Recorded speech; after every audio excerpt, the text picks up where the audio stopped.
And we turn to the presidential campaign. Republicans go to the polls tomorrow in 3 places: Maryland, Washington, D.C., and battleground Wisconsin. Mitt Romney focused exclusively on Wisconsin today, campaigning alongside popular Congressman Paul Ryan, who endorsed him last week.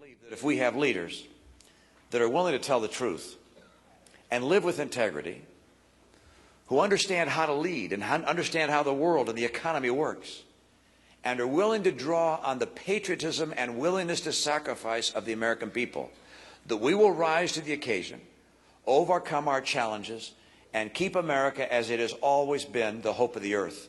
And I intend to be one of those leaders with your vote tomorrow.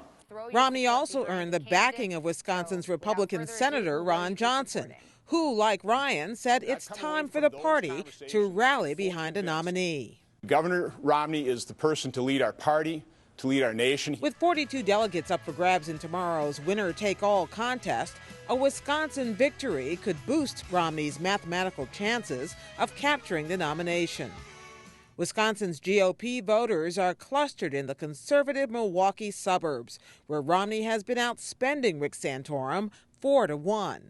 As a result, Romney has held a comfortable lead in every recent poll.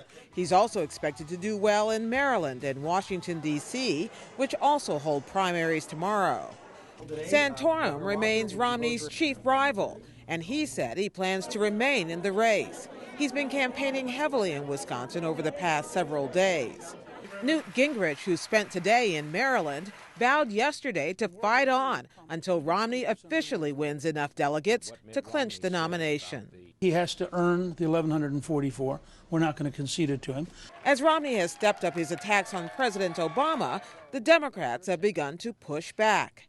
I think Governor Romney's a little out of touch. This is about the middle class, and none of what he's offering does anything. It's just return to the old policies. And at a White House news conference today, the president said his plan is to ignore his Republican critics for now. It's still primary season for the Republican Party. They're going to make a decision about who their candidate will be.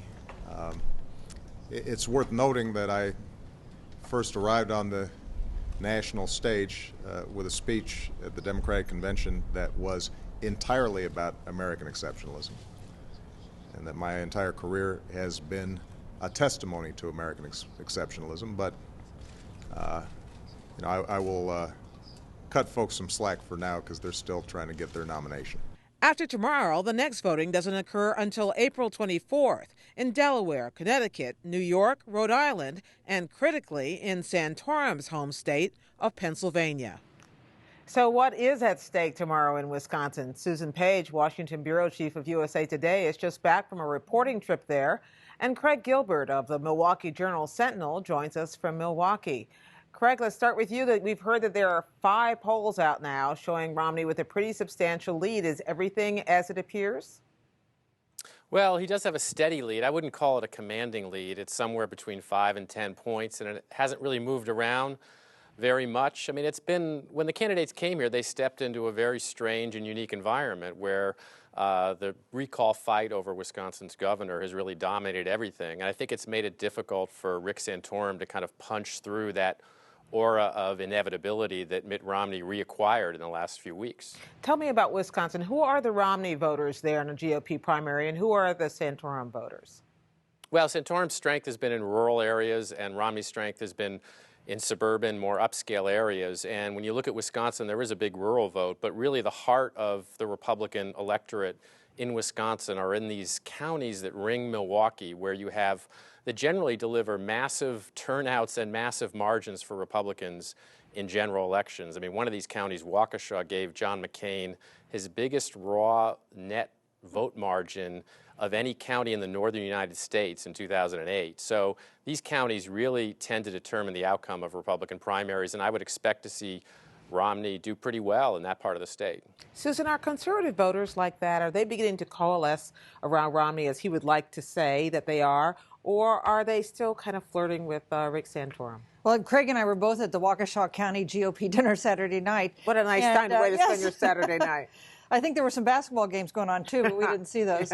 And in talking to voters there, voters who were inclined toward Santorum, I found several of them saying, I like Santorum, but it's time to get this race over. There's concern that this battle, this continuing primary, is hurting the Republican prospects in November. And all the Republicans I talked to, their number one goal is getting rid of Barack Obama, denying him a second term, even if it means supporting Romney, who might not necessarily be their first choice. And are the messages on television there as harsh as they have been, or is it all beginning to tail off at this stage? Well, there are no positive. I can't remember the last time I saw a positive ad for anybody. Santorum is up with a new negative ad that likens Romney to Obama in his positions. So there's a lot of there will continue to be a lot of negative ads. I think if you're watching the airwaves, there's just nobody to feel very good about. Craig, there have been a couple of big endorsements in the last several days. It feels like they're being rolled out in a pretty regular way. But for Wisconsin voters, especially the Republican Senator Ron Johnson, and also Paul Ryan last week, does it matter, these endorsements? I think it's been helpful. I mean, Paul Ryan has sort of been Mitt Romney's inseparable escort around the state since Friday. He's very popular in the state.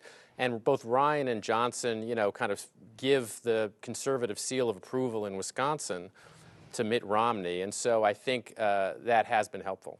And have we seen any sign of competition coming from Newt Gingrich or Ron Paul in Wisconsin? Not much. They really haven't been a factor. I mean, one thing that struck me about the polls in Wisconsin is if you look at the personal popularity ratings of both Santorum and Romney, they're almost identical, and they're both fairly positive among Republican primary voters. But I think that tells you that Romney's advantage really is about this sense that he's the nominee and that it's time for Republicans to move on to the general election phase. It does seem to be a pretty steady drumbeat at this stage.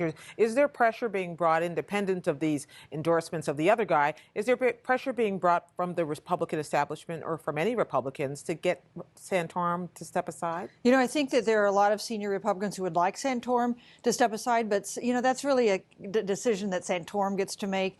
And some concern that if you push him in that direction, maybe he'll resist. It'll make it harder for him to get out. I mean, the big question is, if he loses tomorrow in Wisconsin, as we expect, does he choose to hang on for 3 weeks for his home state of Pennsylvania, or does he give it up then? And if you listen to what he said today, he says he's in it all the way to the convention in Tampa. There doesn't seem to be a lot of incentive to get out at this point. But I wonder to what degree this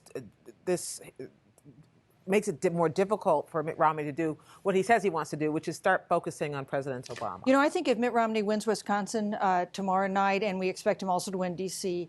and Maryland, that Wednesday morning starts a general election.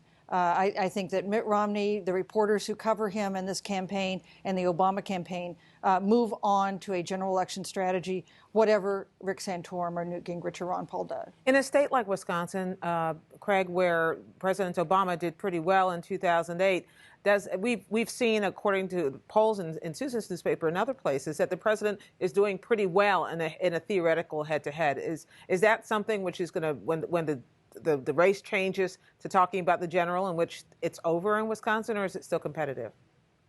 No, I think the Republican Party certainly thinks it's competitive. I think, the fact that it was so close in 2000 and 2004, and the fact that the Republican Party had such an historically successful election in 2010 in Wisconsin makes Wisconsin a very tempting blue state target for the Republicans, not to mention the fact that the chairman of the Republican National Committee is from Wisconsin. So they will go after Wisconsin, and I think that lead will tighten as Republicans rally around Mitt Romney, assuming he's the nominee, and then we'll find out in the summer and the early fall if the Republicans can hang in there in Wisconsin. What about the recall movement, the effort to recall the Republican governor? Is that mobilizing Republicans?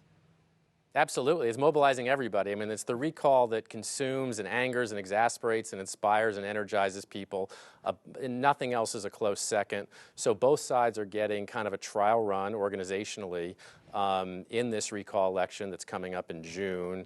And we're going to see, a very polarized state turn out in extreme numbers in November as a result. And finally, Susan, the battleground poll I was referring to in your newspaper, it shows the president opening up kind of a theoretical lead over these Republicans. What's that about? What's driving that? We've done 5 of these polls since October, and for the first time, a significant lead for any candidate, this time for the president. And it's due to shifts in support among women, especially women under 50, now by 2-1 supporting President Obama over Mitt Romney. So this debate that we've had over about the last month that involves contraception and Planned Parenthood, some of these other issues, it seems clear that that's reverberating with a lot of women who are moving to the president's side. Mitt Romney now has a 19-point gender gap with women. There are not enough men in America to elect you if you have a 19-point gender gap with women. That is something that campaign is going to have to address. We'll be watching to see how they do that. Susan Page of USA Today, Craig Gilbert of Milwaukee Journal Sentinel. Thank you both very much. Thank you.